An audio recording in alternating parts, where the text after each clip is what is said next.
اللهم صل على محمد. بسم اللہ الرحمن الرحیم. સલામુન અલૈકુમ વરહમતુલ્લાહિ વબરકાતુ. મારું નામ ફલક ફાતિમા ગુલામ હૈદર વર્તેજી છે. હું ભાવનગર ગુજરાતથી છું. નવા ફાઉન્ડેશન એક એવું પ્લેટફોર્મ છે જેના લીધે ઘરે બેસીને ઇલ્મ હાંસિલ કરવાનો નવો મોકો મળ્યો. લોકડાઉનમાં જ્યારે બહાર નહોતા જઈ શકતા તે દરમિયાન મને નવા ફાઉન્ડેશનના 3 મંથ્સના કોર્સના બારામાં ઇન્ફોર્મેશન મળી અને મેં ક્લાસીસ જોઈન કર્યા. ત્યારે લોકડાઉનના ટાઈમમાં નબા ફાઉન્ડેશન મારા માટે એક બેસ્ટ પ્લેટફોર્મ સાબિત થયું. બધા ટીચર્સ બી ખૂબ જ કોઓપરેટિવ છે, ડાઉટ્સ ક્લિયર કરાવે અને હર એક સ્ટુડન્ટ્સને પર્સનલી શીખડાવે અને પ્રેક્ટિસ કરાવે.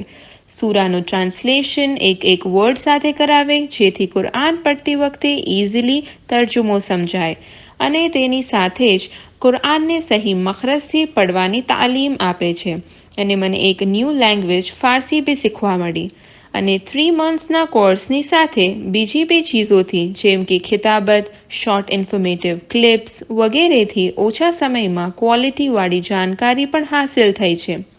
લાસ્ટ યરથી જે ક્વિઝ કોમ્પિટિશન શરૂ કરી તેનાથી લોકોને ઇલ્મની સાથે હોંસલા અફઝાઈ થાય છે. અલ્લાહ નબા ફાઉન્ડેશનના તમામ ટીમ મેમ્બર્સને ઇલ્મ ઓ સેહતમાં વધારો કરે ઇલાહિયામીન, નેક તૌફીકમાં વધારો કરે ઇલાહિયામીન, જેથી અમે વધારે ને વધારે નબા ફાઉન્ડેશનના ક્લાસીસમાંથી ઇલ્મ હાંસિલ કરી શકીએ અને તેના ઉપર અમલ કરવાની અલ્લાહ અમને નેક તૌફીક આપે ઇલાહિયામીન. ખુદાફિઝ. ઇલ્તિમાસે દુઆ. اللهم صل على محمد. ناظرین اکرام السلام علیکم ورحمۃ اللہ وبرکاتہ. میں ہوں آپ کا میزبان سرقام اعظمی اور آپ سب کا استقبال کرتے ہیں نبا انٹرنیشنل کوئز کمپٹیشن کے اس دوسرے دور میں. لہٰذا آج پھر کچھ سوالوں کے جواب دینے کے لیے ہمارے ساتھ اسٹوڈیو میں موجود ہیں حجت الاسلام والمسلمین عالی جناب مولانا سید حیدر عباس رضوی صاحب قبلہ. لہٰذا پچھلی گفتگو آپ کے ذہن عالیہ میں محفوظ ہوگی. برزخ سے قیامت تک کا سفر، لہٰذا موت پہ گفتگو ہوئی تھی کل. آج پھر کچھ سوال لے کے حاضر ہوئے ہیں. چلیے قبلہ کی خدمت میں چلتے ہیں. قبلہ السلام علیکم ورحمۃ اللہ وبرکاتہ. علیکم السلام ورحمۃ اللہ وبرکاتہ. جیسا کہ کل موت کے حوالے سے گفتگو ہوئی تھی، کچھ سوال آپ سے میں نے دریافت کیا تھا، لہٰذا آج پھر ایک سوال لے کے حاضر ہوتے ہیں، کچھ سوال لے کے حاضر ہوتے ہیں. سب سے پہلا سوال یہ ہے کہ جوانوں کے لیے موت کو یاد رکھنا کیوں ضروری ہے؟ موت تو بوڑھوں کو یاد رکھنا چاہیے. اعوذ باللہ من الشیطان الرجیم. بسم اللہ الرحمن الرحیم. الحمد للہ والصلاۃ علی اہلہا. اما بعد. ناظرین السلام علیکم ورحمۃ اللہ وبرکاتہ. امید یہی کرتے ہیں جہاں بھی ہوں گے انشاءاللہ ساتھ خیریت کے ہوں گے. اپنی دعاؤں میں ہم سب کو یاد رکھ رہے ہوں گے. ماہ مبارک رمضان، ماہ دعا، ماہ مناجات، ماہ یاد خدا بند سبحان. بہت ہی اچھا سوال، اور بہرحال اس قسم کے سوالات کیے جانے چاہیے، وہ بھی علماء سے، صاحبان علم سے. میں تو ایک چھوٹا سا طالب علم ہوں، لیکن اساتذہ سے جو کچھ سیکھا ہے اسے منتقل کرنا مقصود ہے، اور صرف اس لیے تاکہ ہم غفلت کا شکار نہ ہوں. یہ ایک اہم بات ہے. کبھی کبھی انسان یہ سوچتا ہے ہم تو جوان ہیں، ہم تو نوجوان ہیں. موت تو مولانا نے بیان کیا تھا کہ 40 پلس والوں کے لیے قبروں سے آواز آتی ہے. ابھی ہماری عمر کہاں 40 سال کی ہوئی. نہیں، ایسا نہیں ہے. جوانوں کی جو اہمیت ہے وہ بزرگوں کی نہیں ہے، اور جو بزرگوں کی عظمت ہے وہ جوانوں کی نہیں ہے. قرآن مجید میں بعض الہی جوانوں کا تذکرہ موجود ہے، جن میں خصوصیت کے ساتھ اصحاب کہف، ان کا تذکرہ قرآن مجید میں موجود ہے. نبی خاتم سید المرسلین حضرت محمد مصطفیٰ صلی اللہ علیہ وآلہ وسلم نے فرمایا کہ میری رسالت و نبوت کا انکار بوڑھوں نے کر دیا، لیکن تھے ایسے جوان جنہوں نے بڑھ چڑھ کر میری نبوت و رسالت کا اقرار کیا. تو جوانوں کو اپنی اہمیت کو سمجھنا چاہیے. ایک آخری بات عرض کر دوں اس سلسلے میں. سرکار حجت حضرت صاحب الزمان اجل اللہ تعالیٰ فرجہ الشریف جب ظہور فرمائیں گے تو امام زمانہ کے آوان و انصار میں جو افراد آگے بڑھ چڑھ کر حصہ لیں گے ان میں اکثریت جوانوں کی ہوگی. لہذا ہم جوانوں کی ذمہ داری بھی سنگین ہے. اب میں آپ کے سامنے عرض کروں. دیکھیے، میں نے گزشتہ پروگرام میں عرض کیا تھا کہ موت کی یاد سے انسان غافل کیوں ہوتا ہے؟ حب الدنیا کے نتیجے میں. حب الدنیا راس کل خطیہ. اور اس دنیا کے مذمت پروردگار نے قرآن مجید میں کی ہے. آپ پڑھیے گا سورہ مبارکہ یونس کی آیت نمبر 7. پروردگار کہتا ہے رضوا بالحیات الدنیا واطمأنوا بها ان کے مطمئن نظر فقط دنیا کی زندگی، وہ اپنی دنیاوی زندگی سے راضی رہے، اسی پر مطمئن رہیں، جبکہ یہ دنیا آخرت سازی کا بہترین ذریعہ ہے۔ البتہ یہیں پر ایک روایت پیش کرنا مناسب سمجھتا ہوں۔ ایک شخص آتا ہے چھٹے امام حضرت امام جعفر صادق علیہ السلام کے پاس، اور آنے کے بعد کہتا ہے مولا فلاں شخص دنیا کا دل دادا ہو گیا ہے۔ مولا نے پوچھا ہوا کیا؟ کہا جب دیکھو تب وہ محنت کرتا ہے، مزدوری کرتا ہے، بھاگتا ہے، دوڑتا ہے۔ اس موقع پر امام نے جو جواب دیا ہے وہ نہایت سبق آموز ہے۔ مولا کہتے ہیں وہ دنیا طلب نہیں ہے، بلکہ وہ اپنے اس عمل کے ذریعے اپنی آخرت سازی کر رہا ہے۔ یہی وجہ ہے جب ساتویں امام حضرت امام موسی کاظم علیہ السلام سے کسی نے کہا مولا آپ کھیت میں کام کر رہے ہیں، آپ تو فرزند رسول ہیں، آپ تو حجت دورہ ہیں، آپ کو کیا ضرورت ہے کام کرنے کی؟ اس موقع پر امام عالی مقام فرماتے ہیں کیسی باتیں کرتے ہو؟ قد عمل فی الارض الانبیاء والاولیاء، روئے زمین پر انبیاء کرام نے، اولیاء الہی نے محنت کی ہے، مشقت کی ہے۔ امیر المؤمنین خرمے کے باغات لگاتے تھے، اور کتنے درخت تھے، اور کتنے پیسے راہ خدا میں قربان کرتے تھے۔ لہٰذا یہ بات واضح ہو گئی کہ دنیا طلبی کا مطلب دنیا میں رہ کر کے دنیا کا ہو جانا ہے، ہمیں موت سے غافل نہیں ہونا ہے۔ کسی ایک لمحہ بھی، جوان ہوں، بچے ہوں، کمسن ہوں، مرد ہوں، زن ہوں، عرب ہوں، عجم ہوں، دنیا کے کسی ملک میں رہنے والے ہوں، کتنے ہی بڑے دولت مند کیوں نہ ہوں، کتنے بڑے رئیس کیوں نہ ہوں۔ میں ایک روایت پیش کروں اور یہ عجیب و غریب ہے۔ معصوم فرماتے اِنَّا لِلَّهِ تَعَالَى مَلَكًا يُنَزِّلُ فِي كُلِّ لَيْلَةٍ، اللہ کا ایک فرشتہ ہے جو ہر رات نازل ہوتا ہے۔ فَيُنَادِي، اس کی ندا ہوتی ہے، یا ابناء العشرین، میرا خطاب ہے 20 برس کے جوانوں سے، اے 20 برس والو، جدو واجتہدو، کوشش کرو، تلاش کی راہ میں اپنے قدم آگے بڑھاؤ۔ اسی لیے ہمارے استاد جناب علامہ محسن قراتی حفظہ اللہ مفسر قرآن کہا کرتے تھے کہ جب کبھی ہائی وے پہ گزرو تو یوں ہی ٹرک کو دیکھ کر کے خوش مت ہو جاؤ، بلکہ اس کے اوپر جو کچھ لکھا ہوتا ہے اس پر بھی غور و فکر کرو، شاید تمہارے لیے کوئی عبرت اس میں پوشیدہ ہو۔ ٹرک ڈرائیور کیا لکھتا ہے اپنے گیٹ پر؟ محنت میری رحمت تیری۔ تو 20 برس کے جوانوں سے ملک آنے کے بعد کہتا ہے محنت کرو، مشقت کرو۔ ذات خدا پہ بھروسے کا مطلب یہ نہیں ہے، توسل کا مطلب یہ نہیں ہے کہ تم سال بھر سوتے رہو اور آخر وقت میں امتحان کے موقع پر یہ سوچو کہ تمہیں نمایاں کامیابی مل جائے، نہیں، تلاش و کوشش کرتے رہو۔ وَيَا أَبْنَاءَ الثَّلَاثِينَ، 30 برس کے جوانوں کو خطاب کر کے ملک کہتا ہے لا تغرنکم الحیات الدنیا، ایسا نہ ہو کہ دنیا تمہیں غرور اور فریب میں مبتلا کر دے، ایسا نہ ہو کہ یہ دنیاوی زندگی تمہارے ہاں فریب کاری کے ذریعے اپنے دام میں تمہیں گرفتار کر لے۔ وَيَا أَبْنَاءَ الْأَرْبَعِينَ، اے 40 برس والو، مَاذَا أَعْدَدْتُمْ لِلِقَاءِ رَبِّكُمْ، تم نے اپنے پروردگار سے ملاقات کے لیے آمادہ کیا کیا ہے۔ وَيَا أَبْنَاءَ الْخَمْسِينَ، 50 برس والو، أَتَاكُمُ النَّذِيرُ، ڈرانے والا تمہارے درمیان آن پہنچا ہے۔ وَيَا أَبْنَاءَ السِّتِّينَ، اور 60 برس والوں کو خطاب کر کے ملک کہتا ہے زَرْعٌ حَصَادَهُ، جو تم نے بویا ہے اسی کو تم کاٹو گے۔ وَيَا أَبْنَاءَ السَّبْعِينَ، اے 70 برس والو، نُودِيَ لَكُمْ، تمہیں بلایا جا رہا ہے، فَأَجِيبُوا، جواب دو۔ وَيَا أَبْنَاءَ الثَّمَانِينَ، اے 80 برس والو، أَتَتْكُمُ السَّاعَةُ، وقت آن پہنچا ہے۔ وَأَنْتُمْ غَافِلُونَ، اور تم غفلت کا شکار ہو۔ ثُمَّ يَقُولُ لَوْلَا، اور پھر یہ اہم جملہ ہے، پھر وہ ملک کہتا ہے لولا عباد رکع ورجال خشع وصبیان رضع وانعام رتع، اگر رکوع کرنے والے بندگان خدا نہ ہوتے، خضوع و خشوع کرنے والے افراد نہ ہوتے، دودھ پیتے بچے نہ ہوتے، چرنے والے جانور نہ ہوتے، تو لصب علیکم العذاب صبا، تو پروردگار تمہارے اوپر عذاب نازل کر دیتا۔ تو عذاب پروردگار کیا صرف بزرگوں سے مخصوص ہے؟ موت کے لیے ملک الموت کو جوان نہیں دیکھنا ہے، بوڑھا نہیں دیکھنا ہے، کمسن نہیں دیکھنا ہے۔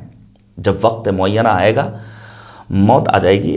ائمہ اطہار علیہ السلام کی زندگیوں کو دیکھ لیجئے، کتنے ایسے ائمہ ہیں جو نہایت نوجوانی میں اور کمسنی میں اور 25-28 برس کی عمر میں اس دنیا سے رخصت ہوئے ہیں۔ لہٰذا موت کے لیے تیار رہنا ہے، اور اگر آج عذاب پروردگار نہیں آ رہا ہے تو حلم پروردگار پر ہمیں اپنے سر غرور کو بلند نہیں کرنا ہے. تو مالک تو حلیم ہے، وہ تو ستار العیوب ہے، وہ تو گناہوں سے پردہ پوشی کرنے والا ہے. نہیں. بہرحال یہ حقیقت ہے کہ موت آنی ہے، اور موت جوانوں کو بھی آ کر رہے گی، اور ملک آنے کے بعد سب کو خطاب کرتا ہے، سب کو اپنا مخاطب قرار دیتا ہے، سب سے مخاطب ہوتا ہے، چاہے وہ 20 برس کا انسان ہو، چاہے 80 برس کا انسان ہو. موت کے لیے ہر پل تیار رہنا چاہیے. یہاں یہ نہیں ہے کہ جب انسان، یہ بات ذہن میں رکھیں میرے نوجوان ساتھی، میرے تمام سننے والے، کہ موت کے سلسلے میں ذہن میں یہ مت بٹھا لیے کہ جب مریض ہوں گے، ہاسپٹل جائیں گے، وینٹیلیٹر ملے گا تب مریں گے. نہیں، ضروری نہیں ہے. موت سب کو آئے گی. اسی لیے کہا گیا ہے کہ جب انسان کو موت آتی ہے تو ممکن ہے کہ اس کی موت گھر کے اندر ہو، ممکن ہے اس کی موت ہاسپٹل کے اندر ہو، ممکن ہے اس کی موت ایکسیڈنٹ کے سبب موت ہو. کسی بھی سبب انسان کو موت کی آغوش میں جانا ہے. اور پھر موت سے قبل جو ایک عجیب و غریب کیفیت ہوتی ہے جسے سکرات الموت کہا گیا ہے. نبی آدم بھی خدا کی بارگاہ میں یہ دعا کرتے تھے، اللہم انی اعوذ بک من سکرات الموت. کیا ہے وہ مدہوشی سی کیفیت جس میں نہ انسان زندہ ہوتا ہے نہ مردہ ہوتا ہے.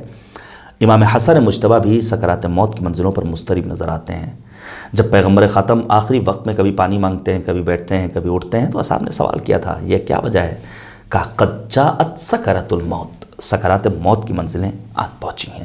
رب کریم کی بارگاہ میں یہی دعا ہے ہم سب موت کے لیے اس طرح تیار رہیں جیسا تو ہمیں دیکھنا چاہتا ہے انشاءاللہ. جزاک اللہ. تو ناظرین ہم بڑھتے ہیں اپنے اگلے سوال کی طرف، اور قبلہ سے ہمارا اگلا سوال یہ ہے کہ قبلہ علماء کرام جیسے ہمارے قوم میں جو بھی جید عالم دین گزرے ہیں، انہوں نے موت کو کس طریقے سے دیکھا ہے، کس طریقے سے یاد کیا ہے؟ جی ہاں، علماء کرام نے بار بار موت کو یاد کیا، جن میں شیخ مرتضی زاہد کا تذکرہ کرنا چاہوں گا، خصوصیت کے ساتھ، جو 50-60 برس قبل تہران میں ایک نمایاں مقام رکھتے تھے، عارف تھے، ان کا احترام کرتے تھے لوگ. علامہ طباطبائی کا تذکرہ کرنا چاہوں گا. میں شیخ عباس قمی رضوان اللہ تعالیٰ علیہ کا تذکرہ کرنا چاہوں گا. اسی طرح میں مرحوم حجت کوہکمرئی کا تذکرہ کرنا چاہوں گا، جن کے نام سے مدرسہ مبارکہ حجتیہ حوزہ علمیہ قم میں موجود ہے. ہندوستانی برادران بھی وہاں دیگر طلاب کے ساتھ تحصیل علم میں مصروف ہیں. میں مرحوم آیت اللہ عراقی کا تذکرہ کرنا چاہوں گا، جن کو سلمان زمان کا خطاب ملا. مجھے یاد ہے 93-94 میں ان کا انتقال ہوا ہے، خدا غریق رحمت کرے. اسی طرح میں مرزا شیرازی رضوان اللہ تعالیٰ علیہ کا تذکرہ کرنا چاہوں گا کہ کیسے انہوں نے موت کو گلے لگایا ہے اور موت کے سلسلے میں ان کے اپنے کیا کام تھے. آپ دیکھیے مثلا شیخ مرتضی زاہد، یہ بہت عجیب بات ہے. جب انسان فنا فی اللہ ہو جاتا ہے تو پھر اسے یہ دنیاوی زندگی عزیز نہیں ہوتی ہے. لکھا ہے علماء نے، مرحوم شیخ مرتضی زاہد علیہ الرحمہ اپنی زندگی کے آخری لمحات میں پھونک مارا کرتے تھے. تو کسی نے سوال کیا، آغا یہ آپ کیا کر رہے ہیں؟ ان کا جواب تھا میں دنیا کو اپنے سے دور بھگا رہا ہوں. یہ کون کر سکتا ہے؟ یہ وہی کر سکتا ہے جو دنیا طلب نہ ہو. اور یہ صرف ان افراد تک محدود نہیں ہے، الا ماشاء اللہ آپ کو نمونے مل جائیں گے. آغا خنساری اپنی موت سے قبل 12,000 مرتبہ کلمہ لا الہ الا اللہ کی تکرار کرتے ہیں. آپ کو پتہ ہے، میں ایک نام لوں، ایک راہزن گزرا ہے تاریخ میں، ڈاکو، بدماش، البتہ مومن بندہ ہو گیا، فضیل ابن عیاض. ایک آیہ قرآن نے وجود میں انقلاب پیدا کر دیا. یہ ماہ مبارک رمضان قرآن کریم کے نزول کا مہینہ ہے. جب تک ہمارے وجود میں انقلاب پیدا نہ ہو تب تک یہ ماہ مبارک رمضان آتا جاتا رہے گا اور ہم اس کی عظیم ساعتوں سے بہرمند نہیں ہو پائیں گے. لہذا کوشش یہ ہونی چاہیے فقط قرآن مجید کے حروف کو نہ دیکھیں بلکہ اس کی آیتوں کو اپنے دل میں اتارنے کی کوشش کریں. فضیل ابن عیاض کا ایک شاگرد ہے جو برجستہ شاگرد ہے. فضیل ابن عیاض کون ہے؟ آپ جا کر کے سرچ کیجئے گا. حد یہ ہے کہ عباسی حکومت کے دوران جب یہ بندے مومن ہو گئے تو یہ درس دیتے ہیں. عباسی حکمران ان کے درس میں شریک ہوتا ہے، گریہ کرتا ہے. لکھا ہے علماء نے، فضیل ابن عیاض کا شاگرد اپنے آخری لمحات میں حالت احتضار میں فضیل ابن عیاض جاتے ہیں، کہتے ہیں کہو لا الہ الا اللہ. وہ کہتا ہے کوئی خدا ودا نہیں، معاذ اللہ، العیاذ باللہ، خدا کا انکار کرتا ہے. فضیل کو حیرت ہوئی. فضیل نے سورہ مبارکہ یاسین پڑھنا شروع کیا. وہ کہتا ہے کوئی قرآن نازل نہیں ہوا ہے، قرآن پڑھنے کی ضرورت نہیں ہے معاذ اللہ۔ دیکھیے میں پھر کہوں گا، ایک مومن گھرانے میں پیدا ہو جانا یہ کمال نہیں ہے، ایک مومن ماں کی آغوش میں پروان چڑھ لینا یہ کمال نہیں ہے، ایک سید گھرانے میں پیدا ہو جانا کمال نہیں ہے۔ کمال یہ ہے کہ آپ کس عالم میں اپنے خدا سے ملاقات کے لیے جا رہے ہیں۔ جناب ابراہیم نے بھی جو اپنے بچوں کو وصیت کی ہے، قرآن کیا کہتا ہے؟ جناب ابراہیم اپنے بچوں سے کہتے ہیں، اپنی اولاد سے کہتے ہیں، خدا کی بارگاہ میں اسلام کی حالت میں پہنچنا۔ جناب یوسف بھی خدا کی بارگاہ میں دعا کرتے ہیں، سورہ مبارکہ یوسف کے آخر میں ملتا ہے توفنی مسلمہ، اس وقت تک موت نہ آئے جب تک میں حالت اسلام پر باقی نہ بچوں۔ لہذا یہ خدا کی بارگاہ میں دعا کرتے رہنا چاہیے، اللہم انی اعوذ بک من ہیجان الحرص وسورۃ الغضب وغلبۃ الحسد وضعف الصبر وقلۃ القناعہ، اور ساتھ ہی ساتھ خدا کی بارگاہ میں یہ دعا کرتے رہنا چاہیے، اللہم انی اسألک ان تختم لی بالسعادہ، خدا ہمارا خاتمہ بخیر ہو، بالکل حر کی طرح۔ حر زندگی بھر کدھر رہا، لیکن آخری لمحات میں وہ دامن اسلام سے وابستہ ہوا اور وقت کے امام کی بیعت کی، تو جناب خمار بارابنکی کو کہنا پڑا کہ قبر حر پر کوئی ایک کاشیہ مصرع لکھ دے، شام دوزخ میں تو جنت میں سحر ہوتی ہے، یہ حر ہے۔ تو فضیل ابن عیاض کا جب شاگرد اس دنیا سے رخصت ہو گیا، عالم رویا میں فضیل نے سوال کیا، تم تو ایسے تھے کہ میں تم پر ناز کرتا تھا، یہ ہوا کیا اچانک؟ وہ کہتا ہے استاد میں کیا کروں، میرے اندر 3 بیماریاں تھیں، 3 برائیاں تھیں۔ کیا تھیں وہ برائیاں؟ کہا میں حسد کرتا تھا، گزشتہ برس انہی ایام میں حسد کے سلسلے میں مفصل گفتگو کر چکا ہوں، ناظرین یوٹیوب پر موجود ہے، اس پروگرام کو دیکھ سکتے ہیں۔ دوسری برائی وہ کہتا میں چغل خوری کرتا تھا، یہ نہایت عجیب بیماری ہے، نفسانی بیماری ہے، انسانی بیماری ہے، سماج کو کھوکھلا کر دینے والی بیماری ہے۔ سورہ قلم میں مالک نے نبی اعظم کو 9 گروہ کی اطاعت سے روکا ہے، فلا تطع المکذبین حماد مشاء بنمیم مناع للخیر معتد اثیم، پڑھیے گا آپ سورہ مبارکہ قلم، ان کا اتباع مت کرنا ہے میرے پیغمبر جو چغل خوری کرتے ہیں۔ تو دوسری بیماری کیا تھی جس نے اس کی عاقبت کو برباد کیا؟ وہ ہے چغل خوری۔ تیسری چیز کہتا ہے میں سال میں 1 مرتبہ شراب پی لیتا تھا۔ میں اپنے تمام بزرگوں سے، ان والدین سے جن کے بچے نوجوان ہیں، گزارش کروں گا آپ بچوں کو پیسہ دیجئے، پاکٹ منی بہت ضروری ہے، لیکن پیسہ دے کر کے یہ فراموش مت کر دیجئے کہ ہم نے پیسے دیے وہ جہاں مرضی ختم کرو، خرچ کرو، نہیں۔ آج ہمارے سماج کے بعض نوجوان نشے کی طرف جا رہے ہیں۔ شراب نوشی انسان کی عاقبت برباد کر دینے کے لیے کافی ہے، برزخ خراب ہو جائے گی، قیامت کے دن انسان ذلیل و رسوا ہوگا۔ پیغمبر فرماتے ہیں الذنوب التی تحتک العصم، وہ گناہ جس کے سبب انسان کی عصمت تار تار ہو جاتی ہے، عزت نابود ہو جاتی ہے، شرب الخمر، وہ ہے ڈرنک کرنا۔ بعض افراد شوقیہ لے لیتے ہیں۔ تو بہرحال ہمیں نہ دنیا طلب ہونا ہے، نہ ہمیں ان اخلاقی بیماریوں میں مبتلا ہونا ہے۔ تو مرحوم آیت اللہ خنساری کا واقعہ میں نے پیش کیا، لا الہ الا اللہ بار بار کہتے ہیں۔ مرحوم آیت اللہ عراقی رضوان اللہ تعالیٰ علیہ، عظیم مرجع، سلمان زمان کہلائے، وہ گریا کرتے جاتے تھے اور ان اشعار کو پڑھتے تھے۔ عربی میں اشعار ہیں، یا من بے دنیا اشتغل قد غرہ طول العمل، دنیا میں غرق ہونے والے کو، یہ میں مفہوم بیان کر رہا ہوں، لمبی لمبی آرزوؤں نے گرفتار کر رکھا ہے۔ الموت یأتی بغتتاً، موت اچانک آئے گی، بتا کر نہیں آئے گی کہ 2 دن بعد ہم آئیں گے، 4 دن بعد ہم آئیں گے، 50 سال بعد ہم آئیں گے، اچانک آئے گی۔ والقبر صندوق العمل، اور انسان کی قبر اس کے عمل کا صندوق ہے۔ یہ ہے مفہوم اس حدیث کا، الدنیا مزرعۃ الآخرہ، دنیا آخرت کی کھیتی ہے۔ اب آپ توجہ کیجئے گا، یہ جو بسا اوقات ہمارے بعض شعراء کہتے ہیں کہ جواب کچھ نہیں دیں گے، علی علی کہیں گے، اور بہرحال جواب کچھ مت دینا اور فلاں فلاں، یہ ساری باتیں ہیں، ٹھیک ہے آپ کا اپنا ماننا ہے، لیکن بہت ہی پیاری بات لکھی ہے اور نفیس بات ہے جو ہم جوانوں کے لیے آئیڈیل ہے۔ مرحوم آیت اللہ شہید دست غیب شیرازی رضوان اللہ تعالیٰ علیہ نے، وہ کہتے ہیں کہ ہر میزبان پر فرض ہے کہ وہ اپنے گھر کو اپنے مہمان کے شایان شان تیار کرے۔ آپ انصاف سے بتائیے زرغام صاحب، جب آپ کی سسرال سے کوئی آئے گا تو اس کے لیے بیڈ شیٹ آپ چینج کریں گے یا نہیں کریں گے؟ مرغ ماہی کا انتظام کریں گے یا نہیں کریں گے؟ اگر کوئی ایک عالم آئے گا، آپ کی بستی کا امام جماعت آئے گا، تو اس کے لیے آپ دوسری طرح سے انتظام کریں گے۔ اگر ایک مرجع تقلید آ رہا ہے تو اس کا انتظام کچھ اور ہوگا، اگر وقت کا امام آ رہا ہے تو اس کا انتظام کچھ اور ہوگا، چونکہ میزبان کی ذمہ داری ہے کہ وہ اپنے گھر کو اپنے مہمان کے شایان شان تیار کرے۔ اب ہم اور ہمارا سماج، ہماری قوم کے جوان یہ چاہیں کہ ان کی قبر میں بعد مرگ علی آئیں، فاطمہ آئیں گے انشاءاللہ۔ ہمیں پوری امید ہے۔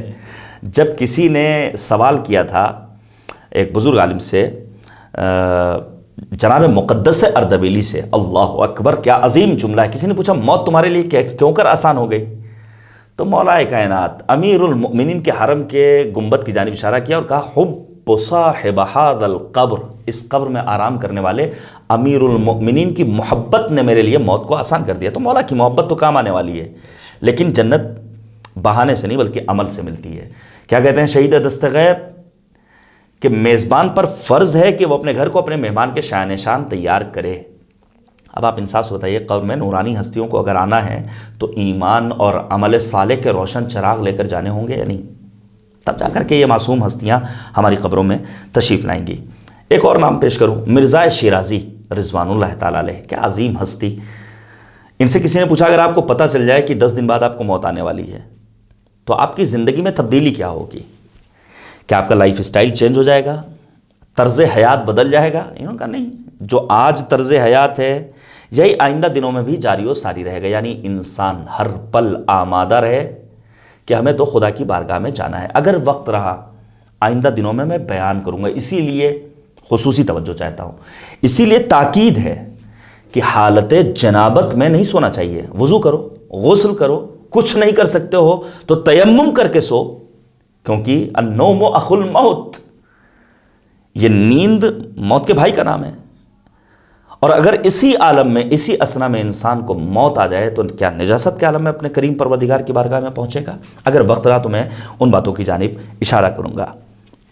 ایک نام اور لوں، مثلا علامہ محمد تقی جعفری، یہ اپنی جوانی کے دنوں میں اپنے استاد عارف باللہ جناب شیخ مرتضیٰ طالقانی سے نقل کرتے ہیں کہ محرم میں کچھ ہی دن باقی تھے، ابھی محرم نہیں پہنچا تھا اور محرم آنے والا تھا۔ میں درس کے لیے اپنے استاد کے حجرے میں داخل ہوا، سوال کیا کہ کیسے آنا ہوا، تو میں نے فوراً کہا کہ میں درس کے لیے آیا ہوں، پڑھنے آیا ہوں آپ سے۔ اس موقع پر مرحوم آیت اللہ طالقانی کہتے ہیں کہ درس تمام، درس کی چھٹی۔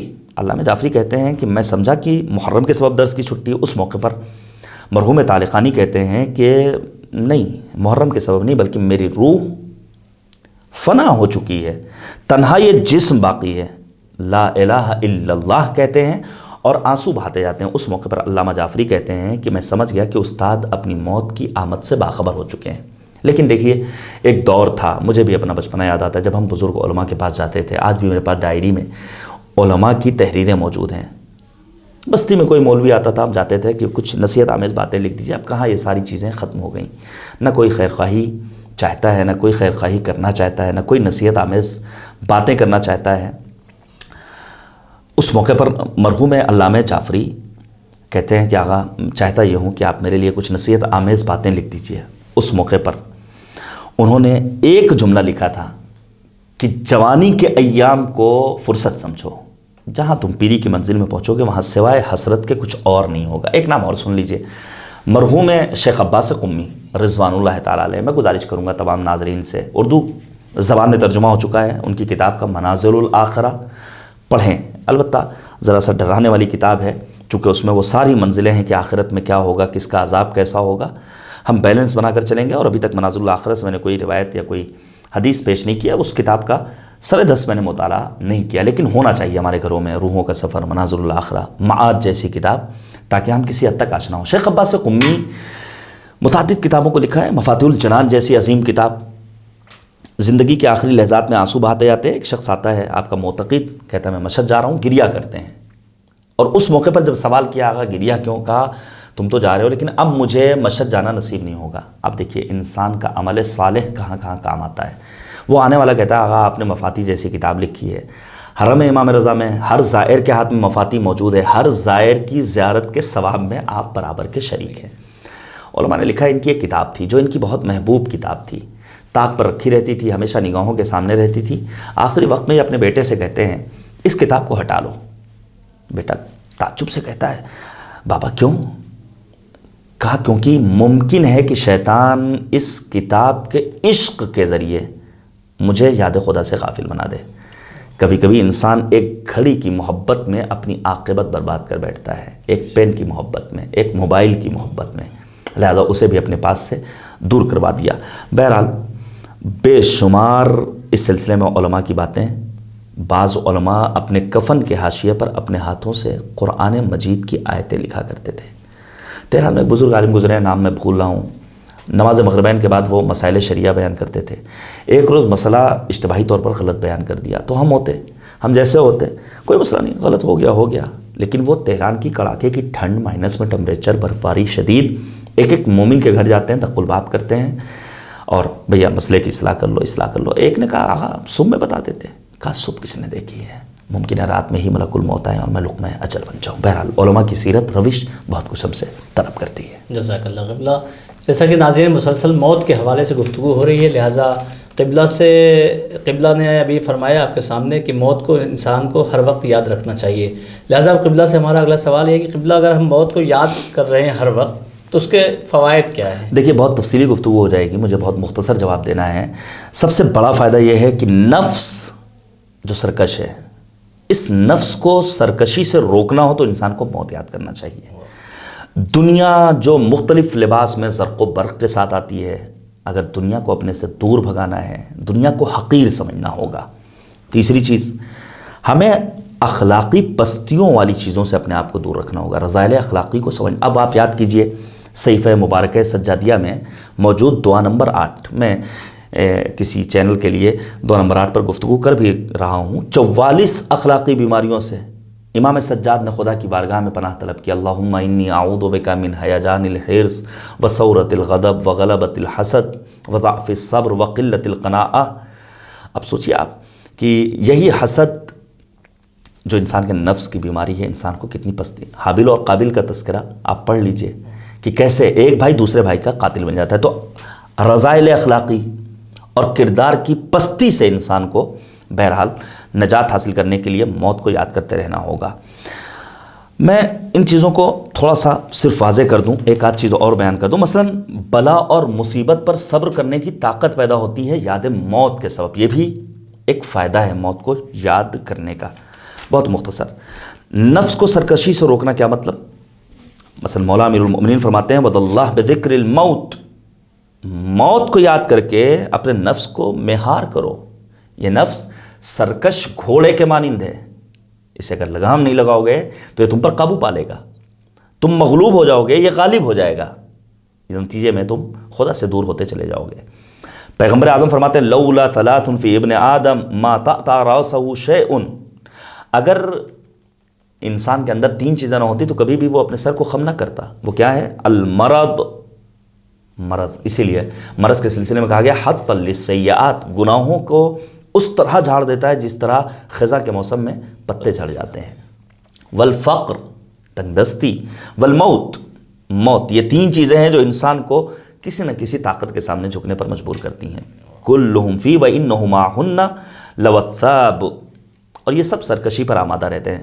خصال میں یہ روایت موجود ہے۔ بہرحال آپ سب نے دیکھا ہوگا، ہمارے ناظرین بھی جانتے ہیں، ظالم و جابر حکمرانوں کو موت سے سب سے زیادہ ڈر رہتا ہے، سب سے زیادہ۔ جو جتنا بڑا ظالم ہوگا، جو جتنا بڑا جابر ہوگا، ہارون رشید کے بارے میں ملتا ہے کہ ایک مرتبہ اس نے ایک خواب دیکھا کہ اس کے جتنے دانت ہیں وہ گر رہے ہیں، طولانی روایت ہے، دانت گر رہے ہیں۔ تاریخ بتاتی ہے، تعبیر کرنے والوں کو بلایا گیا تو ایک نے کہا کہ حضور جو آپ کے اصحاب ہیں اور آپ کے ساتھ اٹھنے بیٹھنے والے افراد ہیں، ان کی زندگی کم ہے، ان کی موت جلدی ہوگی، کہا اس کو پھانسی کی سزا دی جائے، چونکہ موت سے گھبراتا تھا، لفظ موت سے اسے الرجی تھی۔ دوسرے معبر کو بلایا تو اس نے ذرا تیز ہوشی سے کام لیا، وہ کہتا ہے کہ آپ کی عمر باقیوں سے زیادہ ہوگی، اسے انعام و اکرام سے نوازتا ہے۔ یہ ہے موت، نفس کو سرکشی سے روکنا ہوگا اور اس کے لیے موت کو یاد کرنا ہوگا۔ دوسری چیز، دنیا کو حقیر سمجھنا۔ مثلا مالک کہتا ہے سورہ توبہ میں ارضیتم بالحیات الدنیا، کیا تم دنیا کی حیات سے راضی ہو؟ فما متاع الحیات الدنیا فی الآخرہ الا القلیل، اس دنیا میں پائی جانے والی جو تمہاری متاع ہے، پونجی ہے، یہ آخرت میں بہت کم ہوگی۔ دنیا حقیر ہے، دنیا ذلیل ہے۔ یا پھر نبی اعظم نے کیا خوبصورت تعبیر استعمال کی، مد دنیا فی الآخرہ، دنیا آخرت میں کیا ہے، الا مثل ما یجعل احدکم اصبعہ فی الیم فلینظر بما یرجع، جس طرح ایک انسان سمندر میں جا کر کے اپنی انگلی رکھے اور جتنا پانی اس کے اسپور میں لگتا ہے، بس دنیا اسی طرح ہے آخرت میں، اس کے سوا کچھ اور نہیں ہے۔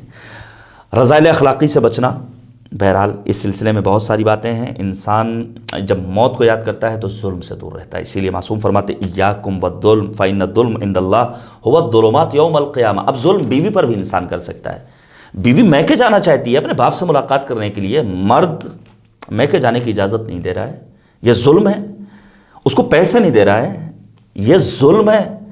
پیغمبر کہتے ہیں، معصوم فرماتے ہیں، ظلم سے بچو، کیونکہ جب تم ظلم سے بچو گے تو تمہاری دنیا بھی آباد ہوگی اور آخرت میں بھی تم سعادت مند ہوگے۔ اسی طرح یاد موت کے ذریعے ایک جو اچھا اثر ہے وہ ہے بلا اور مصیبت پر صبر کرنے کی طاقت کا پیدا کر لینا۔ ایسا نہ ہو کہ بلا و مصیبت کے ہنگام ہم خدا سے ناراض ہو جائیں معاذ اللہ اور کہیں ہم تو خدا سے مانگتے نہیں، ہم نماز کیوں پڑھیں، خدا تو ہماری سنتا ہی نہیں، ہمارا ہی باپ کیوں مر گیا، ہمارا ہی عزیز کیوں رخصت ہو گیا، ابھی تو مرنے کے دن نہیں تھے۔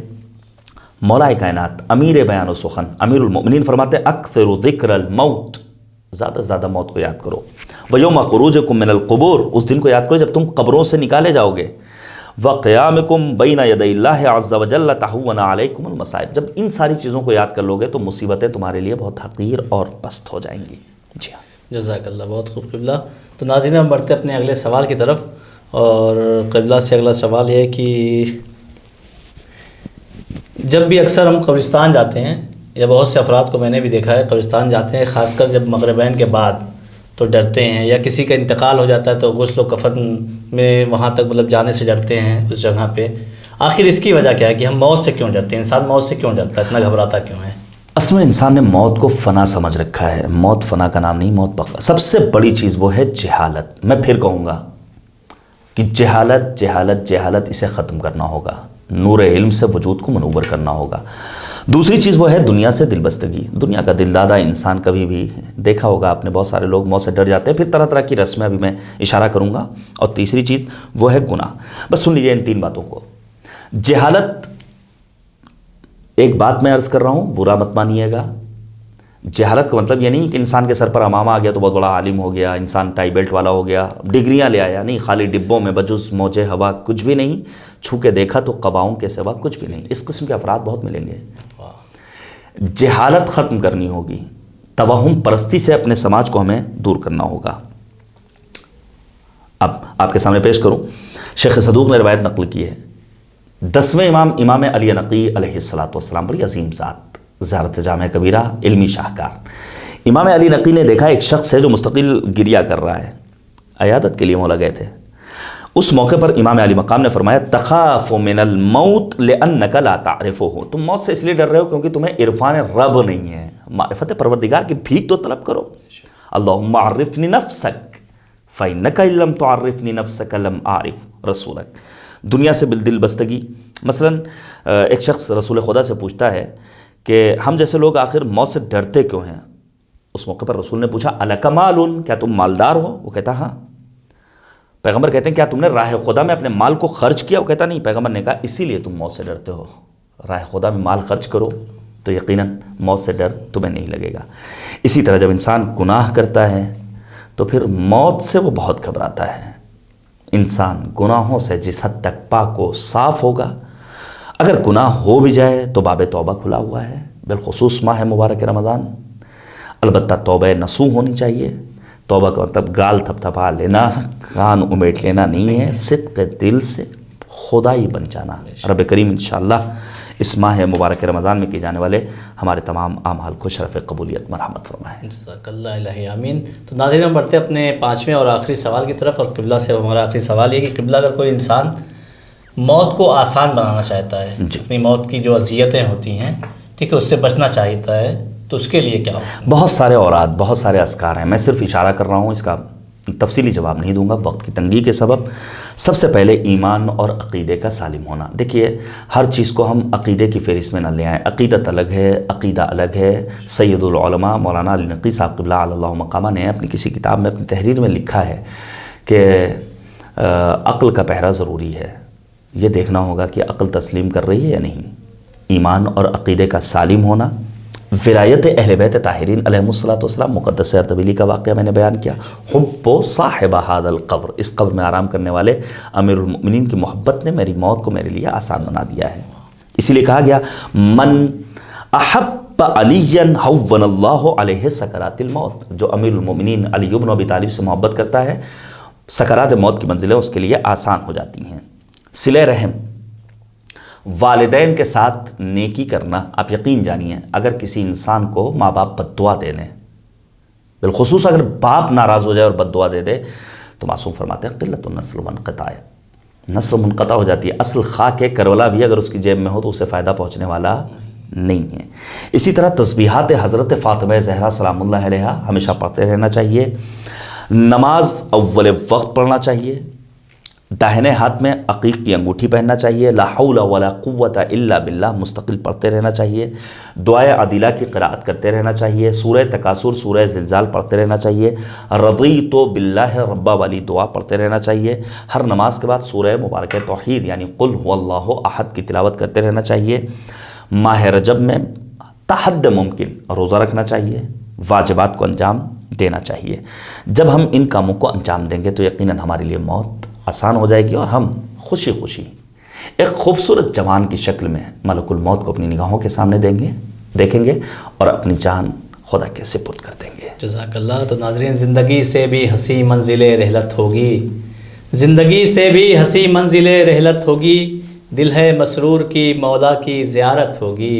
تو ناظرین، آج ہمارا وقت یہیں پہ تمام ہوتا ہے، انشاءاللہ پھر ملاقات ہوگی نیکسٹ ایپیسوڈ میں۔ تب تک کے لیے ہمیں اجازت دیجیے، خدا حافظ، والسلام علیکم ورحمۃ اللہ وبرکاتہ۔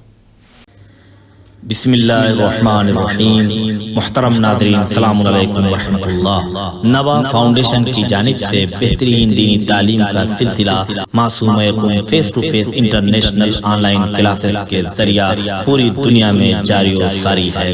الحمدللہ، بچے، بڑے، مرد و خواتین سب کے الگ الگ لیولز اور الگ الگ کورسز ہیں۔ چلڈرن کلاسز میں ایکسپرٹ ٹیچرز کے ذریعے اردو، عربک، احکام، ترجمہ قرآن، دینیات، تجوید، قرات قرآن، حفظ، اخلاق، دعا اور خطابت سکھائی جاتی ہے۔ بڑے لوگوں کے لیے کلاسز میں تجوید قرآن، نہج البلاغہ، حسن تلاوت، ترجمہ و تفسیر قرآن، احکام، عقائد، خطابت، دعا اور تاریخ جیسے اہم موضوعات کی تعلیم دی جاتی ہے۔ سارے سرٹیفکیٹ المصطفیٰ انٹرنیشنل یونیورسٹی کی جانب سے دیے جاتے ہیں۔